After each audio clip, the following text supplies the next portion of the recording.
ng bunga. So, bilang introduction natin or bilang objective natin, nawa pagkatapos ng mensahe ng Lord na ito, masagot natin itong dalawang tanong. Ano ang iyong mga bunga? Pangalawa, nasaan ang aking mga bunga? Amen. Okay, so yun ang ating objective. Habang tayo ay mag-aaral at makikinig sa mensahe ng Panginoon, yun ang palagi nating iisipin, ano na kaya ang mga bunga ko? Nasaan na kaya ang mga bunga ko? Nananatili kaya sila o hindi?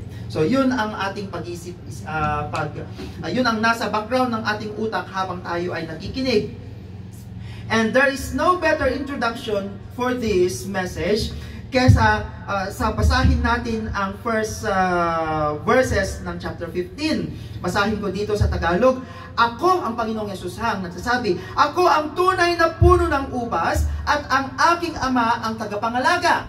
So sa picture na iyan, merong puno na nakatanim at ang tagapangalaga ay ang Diyos. Next verse. Inaalis niya ang bawat sangang hindi nagbubunga. So pangalawa, nakita natin, kung doon sa puno at may sanga na hindi namumunga, ang ginagawa ng tagapangalaga, inaalis niya. Okay? Next verse. At kanya namang pinuputulan at nililinis ang bawat sangang nagbubunga upang, okay, so kanina yung sanga na hindi namumunga, pinuputol. Yung sanga naman na namumunga, nililinisan. Ano ang purpose kung bakit nililinisan? Sinabi niya dito, upang magbunga pa ng lalong sagana. Amen. Amen. Ibig sabihin pala, kung ang Panginoong Yesus, sabi niya, ako ang tunay na puno ng ubas, sabi niya, at kayo ang mga sanga, ako ay nakadugtong doon sa puno ng ubas, kung hindi pala ako namumunga, puputulin pala ako. Take note. Ang mga puputulin naman, okay, talon tayo. Ako ang puno ng ubas at kayo ang mga sanga. Ang nananatili sa akin at ako sa kanya ang siyang nagbubunga ng sagana, sapagkat wala kayong magagawa kung kayo'y hiwalay sa akin. Ang hindi nananatili sa akin, gaya ng sanga na ito na pinutol, ay tinatapon at natutuyo. Ang ganoong mga sanga ay tinitipon, inihahagis sa apoy at nasusunog. Nakikita ninyo mga kapatid, may mga Kristiyano pala na although nakadugtong na sila doon sa tunay na puno ng ubas, ngunit hindi pa rin namumunga. At ano ang gagawin sa kanila? Puputulin, titipunin, ihahagis, itatapon doon sa apoy, matutuyo. At sabi ng salita ng Panginoon, kung hindi kayo nakadugtong sa akin, wala kayong kakayanang mamunga. Amen. Okay. So, sabi ko kanina, madali or meron tayong formula, alam natin ang kasagutan kung paano mamunga. Sinagot yan ng Panginoong Yesus, sabi na dito, manatili kayo sa akin at mananatili din ako sa inyo. Hindi magbubunga ang sangang hindi nananatili sa puno. So ibig parang sabihin, kung gusto nating mamunga, manatili tayo sa Panginoong Yesus. Amen. Amen. So, settled na yan. We have established na kung gusto nating mamunga, kailangang manatili tayo doon sa puno. Kasi kung ang sanga ay naputol, wala nang kakayanang mamunga. Matutuyo na lang iyan. Ngunit kung gusto mong mamunga, manatili ka sa puno. At kung gusto mong mamunga pa ng lalong sagana, magkaroon ka ng willing heart na palinisan sa Diyos. Amen. Amen. Kaya nga, dumarating sa punto na kinukorek tayo. Amen. Diba? Upang sa ganon, mas lalo tayong mamunga. Mas lalo tayong magkaroon ng saganang bunga. Amen. Kaya kapag may nagko-correct sa atin at may pruning process, magpasalamat tayo dahil tinutulungan nila tayong mamunga ng mas sagana pa. Amen. Amen. Nang dahil sa nakadugtong ka sa Panginoong Yesus, meron at meron kang bunga. Ngunit nang sa pastor mo, nakikita kang merong mga bunga, 1, 2, 3, at gusto pa niyang mamunga ng mas sagana, magpalinis tayo. Amen. So, noong last Sunday, ay nag-start na o nagbukas na ang Lorimi Etchaget, at doon sa katapat o katabi ng church ng Lorimi Etchaget, andun yung ubasan, yung vineyard ni Pastor Al. At noong nakita namin iyon, Kuya, bakit nga talagang walang mga leaves, dahon, ang iyong mga grapes, kako? Ay, Kuya, tinatanggal ang dahon para mamunga. Amen. Okay. Ang Kristiyano pala na pakiwari mo ay luntian ang kanyang mga dahon, ang kanyang buhay, sobrang saya or sobrang masagana, ganyan. Mag-isip-isip tayo dahil baka puro dahon tayo at walang bunga. Amen. Diba? Sa malayuan, nung nakita ko yung vineyard ni Kuya Al, sabi ko, parang tuyot naman yan. Puro namang vines, puro namang mga ugat, mga, ano ba ang vine? Para na, oo, hindi. Baging. Oo, parang baging lang naman na nakapulupot doon sa mga trellis niya. So, sa malayuan, brown na mga baging, ganyan. So, kako, para namang tuyot ito, Kuya. Parang namang walang kabuhay-buhay ang iyong ubasan. Hanggang sa sinabi niya na hindi maganda sa ubas ang maraming dahon. So, para sa, tingnan ninyo, lahat or karamihan sa mga talinghaga ng Panginoong Yesus ay vineyard. Ang kanyang kingdom dito ay inihanli tulad niya sa isang vineyard, so, sa isang ubasan. Parang sa malayuan, parang tuyot. Ngunit kung sa malapitan, naghumitik or merong possibility na maghumitik sa bunga sapagkat natatanggal, nalilinisan ang mga baging na iyan. Amen. Amen? Okay. So, we have established kung papaano, mayroon pa. Sabi na dito ay, kung papaanong napaparangalan ang aking Ama kung kayo'y masaganang nagbubunga at sa gayon kayo'y magiging mga alagad ko. Next na point.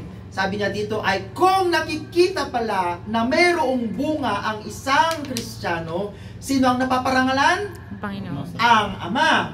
Okay. At kung tayo ay masaganang nagbubunga, sinasabi ng Panginoong Yesus na mga alagad niya tayo. Amen. Amen? Na, okay. Kasi, ang isang tao pala na hindi Kristiyano na. Ang isang Kristiyano pala na hindi nakikitaan ng mga bunga, maaaring hindi siya tunay na alagad ng Panginoong Yesus. Kasama natin sa iglesia, ngunit hindi natin nakikitaan ng bunga, baka lobo iyan na nagkukunwaring tupa. Maybe they are just in sheep's clothing, mapagkunwari. So, i-check natin sa ating mga sarili, baka mapagkunwari lang ako at hindi ako tunay na tupa. Ako pala ay lobo. Oh, kambing! Oo. Hindi naman dahil sa maitim ang kambing. Okay. So, ibig sabihin niyan ay, ang kambing kasi talagang Nanunuwag. Oo, nanunuwag. Ngunit ang tupa hindi. Kaya, kung napag-aralan na natin, yung there are several judgments. Okay, yung Bema judgment, judgment seat of the Lord Jesus Christ. Meron din namang judgment between the sheep and the mga kambing, na kung saan ihihiwalay ang mga kambing sa mga tupa. Nawa pagdating ng panahon, na ihihiwalay nga ang mga kambing sa tupa, andun tayo sa mga tupa. Amen. At kung papaanong nagkakaroon ng pagkakataon na tayo mapabilang doon sa grupo ng mga tupa, nawa pagdating ng Bema Judgment, isa tayo doon sa mga mapaparangalan na nagkaroon ng bunga nung tayo nabubuhay dito sa lupa. Amen. Amen? Okay. Maganda na may kaligtasan ka na. Good. Ngunit na tutupad ba natin yung purpose ng ating kaligtasan? Ephesians chapter 2 verses 8 and 9 at saka sa 10, ang sabi niya doon ay, "For it is by grace you have been saved through faith." Okay, may salvation ka na. May kaligtasan ka na. Ano ang sabi ng verse 10? Na ang kaligtasan na iyan ay ibinigay sa iyo upang magkaroon ka ng mga mabubuting gawa. Amen. Diba? So, kung ligtas ka na, huwag kang magpatumpik-tumpik na uupo-upo na lang. Kundi magkaroon ka rin ng mga bunga. Amen. At ang bunga na iyan ay kailangang manatili. Amen. Amen. Kung tinutupad ninyo ang aking mga utos, okay, bago niyan, kung papaanong inibig ako ng Ama, gayon din naman iniibig ko kayo, manatili kayo sa aking pag-ibig. Papaanong ang isang tao ay nananatili sa pag-ibig ni Kristo? Sinagot niyan ng verse 10, kung tinutupad ninyo ang aking mga utos, mananatili kayo sa aking pag-ibig. Oho! So kung ang isang tao pala ay nananatili sa pagsunod sa utos at kalooban ng ating Panginoong Yesus, nananatili tayo sa kanyang pag-ibig. At kung nananatili tayo sa kanyang pag-ibig, hingin natin ang lahat ng kailangan natin sa Ama, sa pangalan ni Yesus, ito ay pagkakaloob niya sa atin. Amen. Kaya maraming Kristiyano ang hindi nakakaranas ng provision ng Diyos Ama sapagkat hindi sila nananatili sa pag-ibig ni Kristo. Amen. Okay, ngunit hindi iyan ang ating mga pag-aaralan. Sulyap lang yan sa ibang mga parte ng John 15:16. Ang tunay nating pag-aaralan sa anniversary na ito ay ito, making sure your fruit remains. Amen. Amen. Tinangka ko rin naman na buuin ang mensahe na ito sa Tagalog at sasabihin ko sana, bunga. Okay, nagsulat ako ng bunga, letter B. Ano ang positive na Tagalog na letter B? Banana. Banal. Ano naman ang U? Diba parang napakahirap? Kako, nako. Ubas. Fruit na lang. Letter F. Sabi niya dito, flavor your spiritual life. Kaya minsan ang isang Kristiyano, feeling niya stagnant ang kanyang buhay pananampalataya kasi hindi niya binubudburan ng flavoring ang kanyang spiritual life. Tama na sa isang Kristiyano na umattend, oo, tama na sa kanyang buhay na makapakinig, tama na sa kanyang buhay na makapag-fellowship at makakain sa ihinihanda na ulam mamaya. Tama na sa kanya yung makapanalangin ng 1-2 minuto bago matulog. Minsan, nagiging stagnant ang buhay Kristiyano kapag kaganon ang ating ginagawa. We need to spice up our spiritual life. Bigyan ng maraming flavoring. Amen. Amen. Upang sa ganon ay kumukuti-kutitap ka naman. Amen. Hindi yung aandap-andap. Diba? So, ibig sabihin ay yung namumukod-tangi ang iyong buhay sapagkat nakikitang maraming sangkap ang iyong buhay Kristiyano. Amen. Amen. Sabi niya ng Galatians chapter 5 verses 22 to 23, but the fruit of the Spirit is love, joy, peace, long-suffering, kindness, goodness, faithfulness, gentleness, and self-control. Ito yung bunga ng Espiritu. And take note, yan ay singular. is. Amen. Hindi niya sinasabing, but the fruits of the Spirit are. Kundi ito ay cumulative, singular siya. Amen. Itong love, itong siyam na ito, iisang bunga na maraming facets. Amen. Maraming iba't ibang parte. Na ang sabi ni Pablo dito, magkaroon nawa kayo nito. Ang banal na Espiritu, magkaroon nawa ng bunga. Makita nawa ang bunga ng banal na Espiritu sa inyo, which is love, joy, peace. Itong tatlo na ito, noong noong labing pa kami, 2014, sabi nila ay okay, kayong mga taga-Damam, bumuo na kayo ng inyong iglesia doon sa Damam. So from labing, nagkaroon ng joyful. 2014 yan. Yung joyful na yan, nung dumami, ayaw maghati-hati. Oo, ayaw ni na Kuya Bernie humati noon. Ayaw ni na Kuya Alvin humati. Kasi nga naman, napakasaya kapag marami. Diba? Ayaw talaga nila. Okay, kako. Kuya Os, ganito ang gawin natin. Dahil ayaw nilang humiwalay sa joyful, ganito ang gawin natin sa pangalan natin.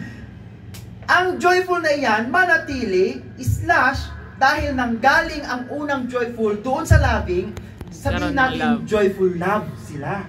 Okay, so joyful love, ang hati ni Kuya Osmon. Itong hati ko naman, kako, dahil sa maraming panggabi ang available, kami yung magpapanggabi, joyful peace kami. Alin sunod dito? Love, o tingnan ninyo yung joyful, pagitna ng love at peace. Noon, kaya panggabi kami na mga peace, siguro mga kami lang, mga 10, mga ganyan, hanggang sa dumami, hanggang sa pati din ang love dumami. At saka, nanganak ang love at saka peace ng hope.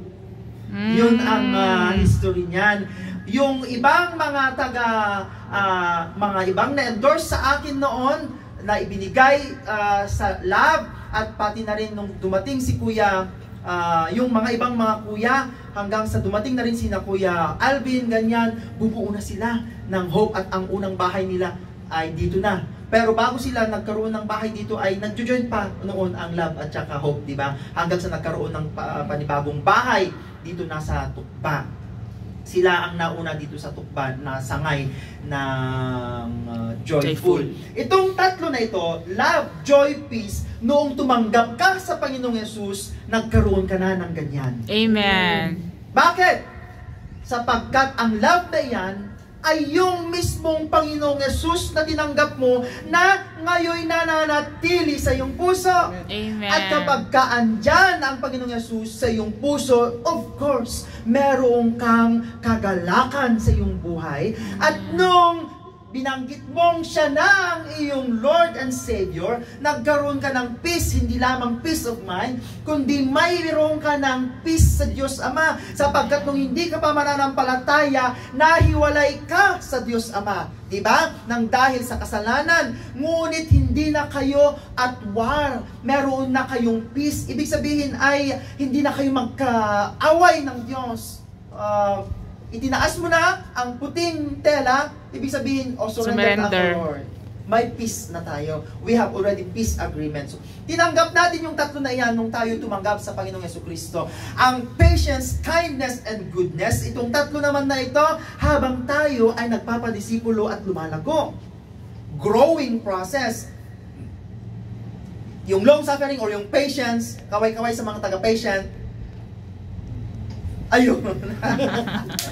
Okay, kayo naman ngayon, itong patient na ito at kindness at goodness, ito ay nade-develop as we grow sa pananampalataya sa Panginoon.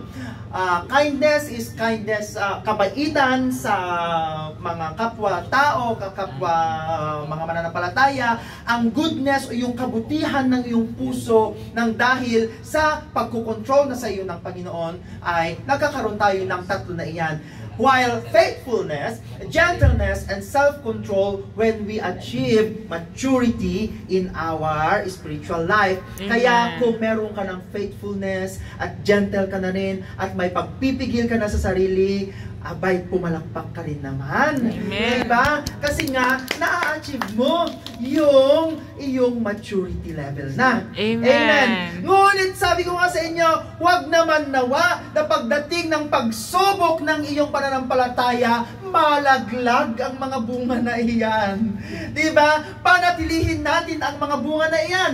Dinagdag pa dito sa 2 Peter, ay, bakit first? 2 Peter yan, chapter 1, verses 5 to 9. But also for this very reason, giving all diligence, sa pagkakatagalog nito ay napagsumikapan ninyong idagdag sa inyong pananampalataya ang virtue.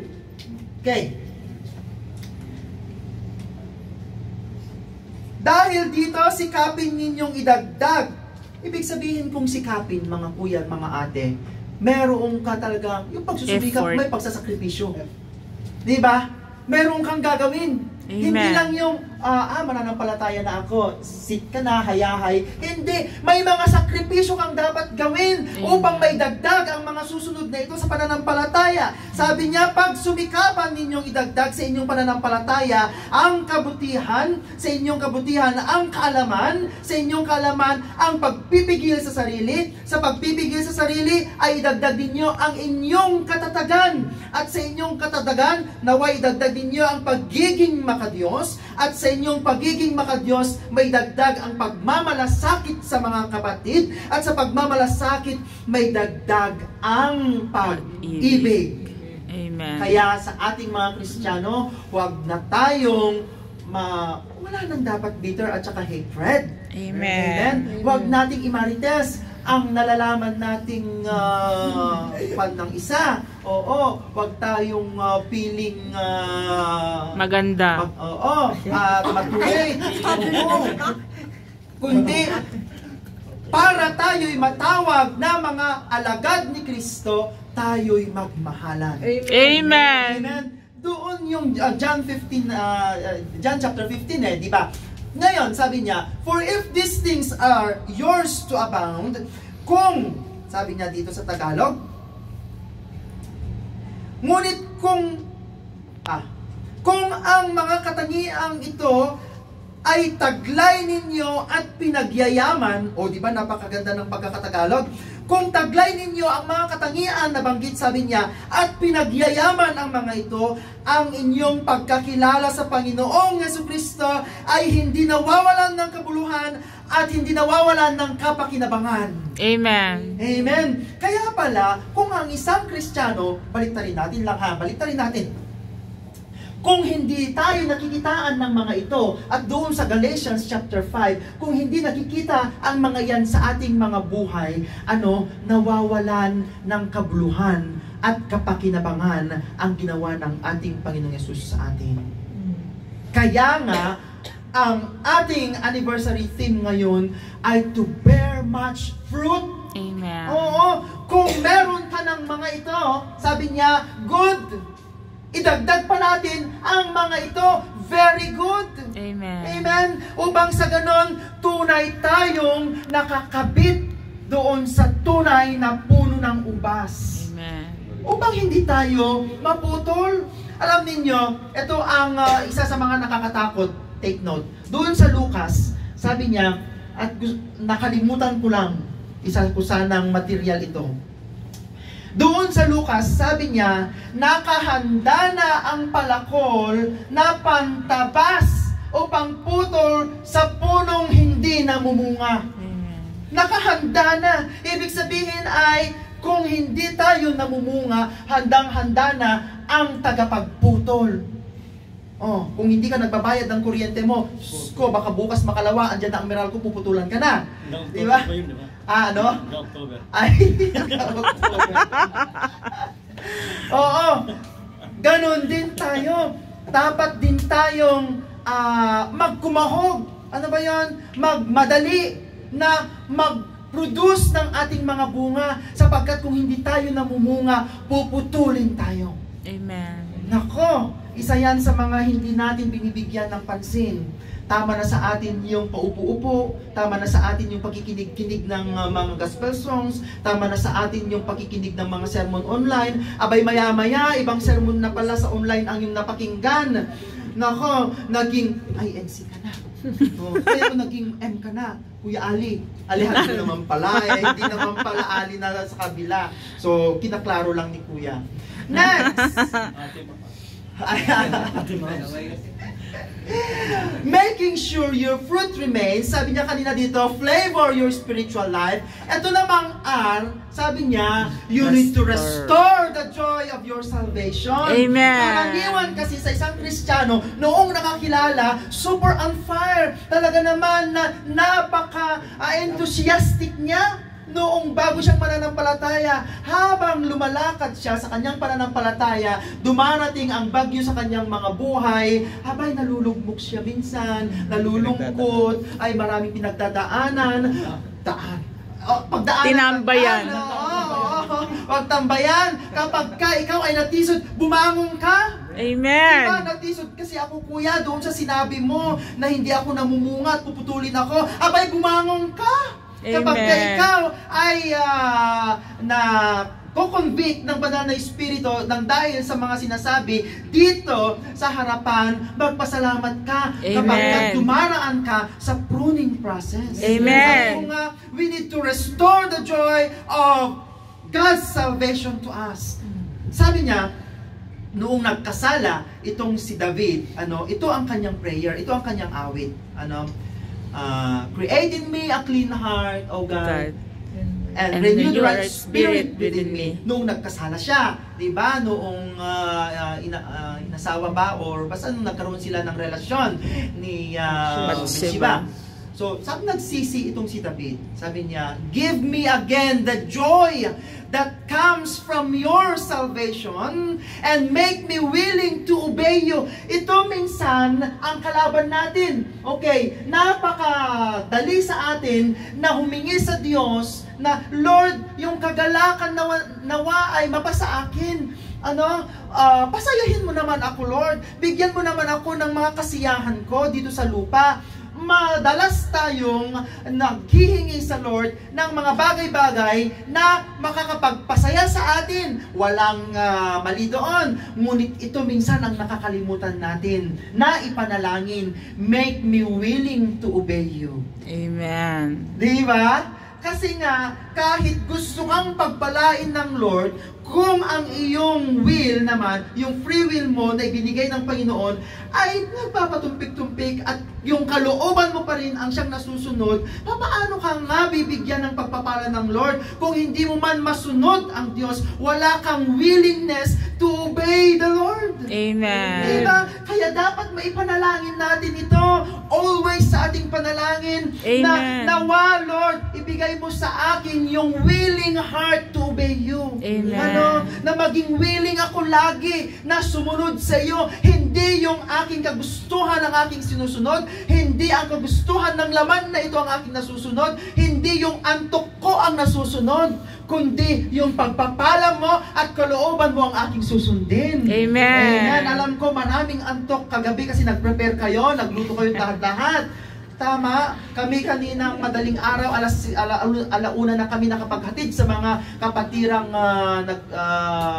gawain sa Peace. At tapos 5, nagluto na naman ako. Bumangon ganyan. Kasi 6, magsusundo naman ng music team ng Wisdom. At saka yung 8, magsusundo naman ng mga iba pang kapatid na mag-attend sa Wisdom. So, ibig sabihin ay, kung wala tayong willing heart to obey doon sa ikinumit sa ating trabaho ng Lord, hindi natin magagawa ang mga iyan. Amen.